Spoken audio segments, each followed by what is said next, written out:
Morning, Sally.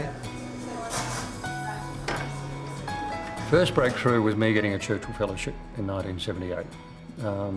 To go and study game bird breeding in Europe and USA. Still don't know where I got the idea from, but we started it, and after a lot of bumps on the way, here we are.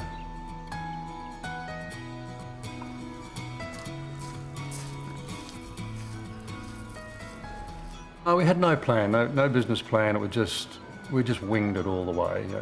You could never do that now. The shed we built, the Stratco shed we built, was on the site of what was my original breeding pens for the pheasants.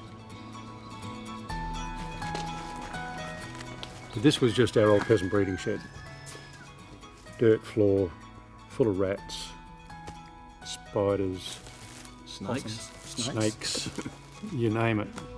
So when I left, it was just a mess. When I came back, I had this really nice shed, so I couldn't be happier. So from my point of view, it was very easy.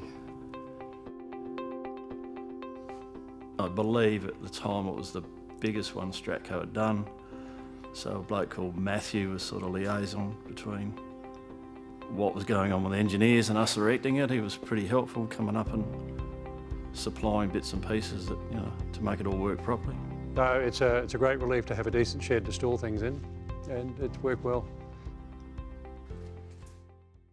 After we were married, we worked in Sydney for two and a half years. And I didn't enjoy Sydney because I come from the country in South Australia.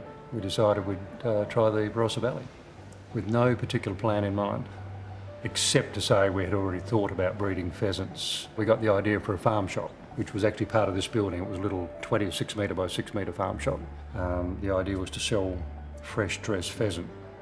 And that was a bit hard, so we decided, well, we'd better cook the pheasant for them. And that went well. Because about that time I'd started breeding quail as well. I was the first commercial quail breeder in Australia. Still no money in it, so we thought we'd better start a little restaurant. So we put a little extension on and the toilets in and started a small restaurant. And that went well, but there was no money in it. So we thought we'd better get a little bit bigger. So we made a bigger restaurant. And that went quite well, but there was no money in it. And we had the restaurant for about 13 years when we were voted Australian Restaurant of the Year, which was a huge accolade and a great surprise to many on the East Coast. And then it just went crazy. Every day was full, and that's when we were really successful as restaurateurs. We were probably the first successful restaurant to close. By that time we had started our pate business on a small scale. We thought, well, we'll try and make the pate business bigger.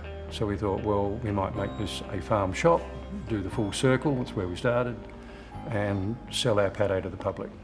That was in the late 90s. And that worked well, and it's just got bigger and bigger and bigger. When we opened down in Tanunda, it was 4 people, and we now employ 120 people. So I thought I'd need a shed.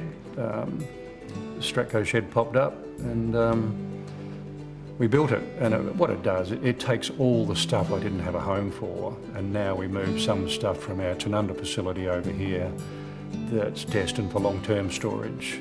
We're just in the process of doing that now, so it's working very well. So I've got all sorts of strange things in that shed. Everybody needs a large shed. It's taken a long time to be an overnight success, I can tell you.